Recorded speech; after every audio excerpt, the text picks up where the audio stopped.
আপনারা জানেন দীর্ঘ ৩৩ বছর পর হচ্ছে এটা আমরা প্রত্যেকটা স্টুডেন্ট অনেক এক্সাইটেড ছিলাম, এখনও আছি কিছুটা।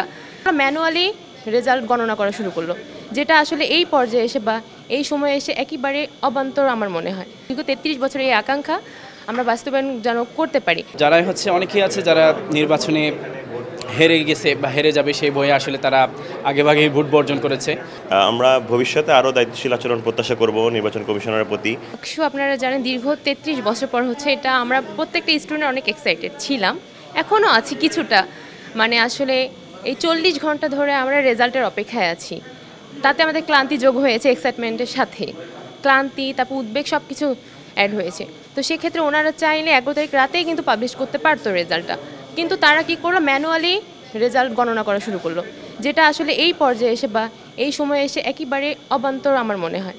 তাদের কাছে মনে হয়েছে, কারণ একটা পক্ষ তারা বলেছে যে মেশিনের মাধ্যমে করলে এখানে কারচুপি বা বিশেষ কোনো পক্ষের একটা প্রভাব থাকতে পারে, তাহলে তারা বিশেষ করে আরও কয়েকটা মেশিন নিয়ে আসতো বা কয়েকজন এক্সপার্টকে নিয়ে আসতো, যাতে করে এখানে কোনো কারচুপির সুযোগ না থাকে। কিন্তু তারা কী করলো, ম্যানুয়ালি হিসেব করা শুরু করলো, যেটা অনেকটা টাইম সাপেক্ষ। দীর্ঘ ৪০ ঘন্টা ধরে আমরা অপেক্ষা করছি। তো সেখানে আমরা যেহেতু নিজেরাও প্রার্থী, সেক্ষেত্রে আমরা নির্বাচনের আগে আমাদের প্রচারণা আছে। নির্বাচনের আগের রাতেও আমরা পাহারা দিতে হয়েছে আমাদের হল, কারণ আপনারা জানেন যে নির্বাচনের আগের রাতে একটা অনাকাঙ্ক্ষিত ঘটনা অনেকের সামনে চলে এসেছিল। তো সেক্ষেত্রে আমাদেরকে অ্যালার্ট থাকতে হয়েছে নির্বাচন সারাদিন। তারপর নির্বাচনের রাত থেকে শুরু হয়েছে আমাদেরকে এখানে আমরা অপেক্ষা করছি, কারণ আমরা এখানে বিভিন্ন যারা স্টুডেন্ট আছি সাধারণ, তারা আমরা এভাবে কিছু সময় করে আমরা এখানে আছি বা একটু অল্টারনেটিভ হচ্ছি, যাতে করে এখানে কোনো কারচুপির সুযোগ না থাকে, কোনো পক্ষ যেন এখানে এসে প্রভাব বিস্তার করতে না পারে। কারণ দীর্ঘ ৩৩ বছরের এই আকাঙ্ক্ষা আমরা বাস্তবায়ন যেন করতে পারি। কালকে আপনারা দেখেছেন যে কিছু সময়ের জন্য স্থগিত ছিল সেন্ট্রাল প্যানেলের যে ঘোষণা। তো সেক্ষেত্রে কিন্তু সব স্টুডেন্টরা চলে এসেছিল সামনে, কারণ ২৪ আমাদেরকে শিখেছে যে ছাত্ররা হারতে পারে না। এখানে কোনো বাংলাদেশের মানুষ বা ছাত্ররা এখন কোনো প্রভাবে বিশ্বাসী নয়, তারা তাদের অধিকার কিভাবে আদায় করে নিতে সেটা ২৪ আমাদেরকে শিখিয়েছে। সো জাকসু হয়েছে, সুষ্ঠুভাবে হয়েছে নির্বাচন, এবং ফলাফলটাও সুষ্ঠুভাবে হবে আমরা আশা করছি। এখন হয়তো শেষ পর্যায়ে আর কিছুক্ষণের মধ্যে রেজাল্ট দিবে, তো আমরা আশা করছি যে সুষ্ঠুভাবে রেজাল্ট আমরা পাবো। আমরা ৩ দিন যাবত এখানে পাহারা দিচ্ছি বলা যায়, কারণ আমরা দীর্ঘ ৩৩ বছর পর আমাদের আকাঙ্ক্ষিত জাকসু নির্বাচনে ভোট দিতে পেরেছি। আর আমরা চাচ্ছি যে আমাদের ভোটে জয়ী হয়ে আমাদের মতামতের ভিত্তিতে যে জয়ী হবে সেই আমাদের প্রতিনিধিত্ব করুক, যার মাধ্যমে আমরা একটা সুষ্ঠু সুন্দর ক্যাম্পাস আমরা পাবো। সেজন্য এখানে আমরা ৩ দিন যাবত এখানে অবস্থান করছি। আমাদের খাওয়া ঘুম সব কিছু এখানেই বলা যায়, যার কারণে আমাদের একটা ক্লান্তি, তার সাথে নির্বাচন যেহেতু সুষ্ঠুভাবে হয়েছে, আমরা সুষ্ঠু একটা বা নিরপেক্ষ একটা রেজাল্ট চাচ্ছি, সেটাও যেন হয়, সেজন্য একটা টেনশনও কাজ করতেছে। সব মিলিয়ে যেটা খুব এ যুগে এসেও খুব সিম্পলি একটা মেশিনের মাধ্যমে করা যেত, সেটা ম্যানুয়ালি করার মাধ্যমে আমাদের সবারই একটা ভোগান্তির মধ্যে দিয়ে যেতে হচ্ছে।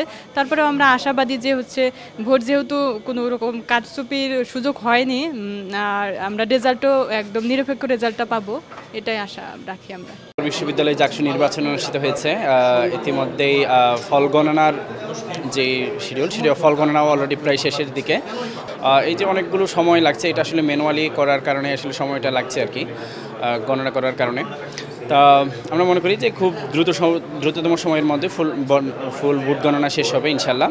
আমরা আশা করছি যে আর ১ থেকে ১.৫ ঘন্টার মধ্যে হয়তো আমরা পূর্ণাঙ্গ ফলাফল পেয়ে যাবো আর কি।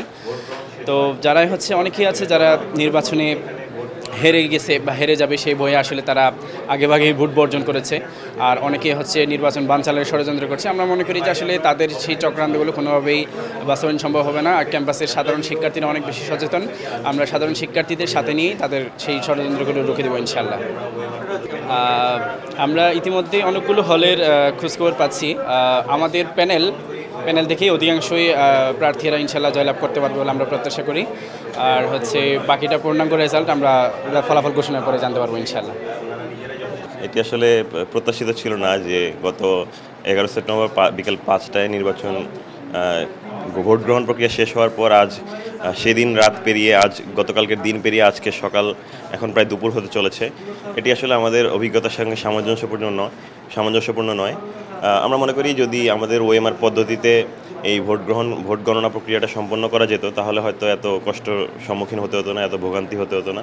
সে জায়গায় ম্যানুয়ালি আমাদের যারা রিটার্নিং অফিসার রয়েছেন, পোলিং অফিসার রয়েছেন এবং পোলিং এজেন্ট সহ অন্যান্য সকল কর্মকর্তা যে কষ্ট করেছেন, সেই কষ্টের পর অবশেষে কিছুক্ষণ পর হয়তো ভোট গণনা প্রক্রিয়া শেষ হবে। আমরা ভবিষ্যতে আরও দায়িত্বশীল আচরণ প্রত্যাশা করব নির্বাচন কমিশনারের প্রতি, যে কোনো সিদ্ধান্ত গ্রহণে যেন সবচেয়ে ওয়াইজ ডিসিশনটা নেওয়া হয় এবং এই ভোগান্তিগুলো মাথায় রেখে স্বচ্ছতা নিশ্চিতের ক্ষেত্রে কোনো আপোষ না করা হয়। আমরা আশাবাদ ব্যক্ত করছি সুষ্ঠু একটি ফলাফল কিছুক্ষণের মধ্যে আমরা পাবো। আমরা দেখতে পেয়েছি এটার সূত্রপাত যেখান থেকে, যে ওএমআর পদ্ধতিতে ওএমআর যে ব্যালট পেপারটা একটা প্রতিষ্ঠান থেকে আনা হয়েছে, সেখানে দুটি ছাত্র সংগঠন বলার চেষ্টা করেছেন যে এটি জামাত নিয়ন্ত্রিত প্রতিষ্ঠান বা জামাতের সংশ্লিষ্টতার অভিযোগ এনেছেন। পরবর্তীতে আমরা দেখতে পাই সেটি আসলে সত্য নয়, সেটি বরঞ্চ বিএনপিপন্থী একটি প্রতিষ্ঠান। তারপরে এইটি আসলে কি মানদণ্ড হতে পারে কিনা সেটি একটা প্রশ্ন রয়ে যায়। আসলে ভোটের ওই ব্যালট কাউন্টিং মেশিনটি আসলে প্রপারলি ফাংশন করে কিনা, এরর আছে কিনা, সেটা আসলে মুখ্য ব্যাপার হওয়ার কথা ছিল। কিন্তু প্রশাসন আসলে দুঃখজনকভাবে সেই জায়গাটাকে আমলে না নিয়ে সরাসরি ওনাদের কথা শুনে এটি বাতিল করে দিলেন, যেটি আসলে খুবই দুঃখজনক ব্যাপার ছিল এবং যেটার কারণে এত দুর্ভোগ আসলে এতক্ষণ পোহাতে হয়েছে।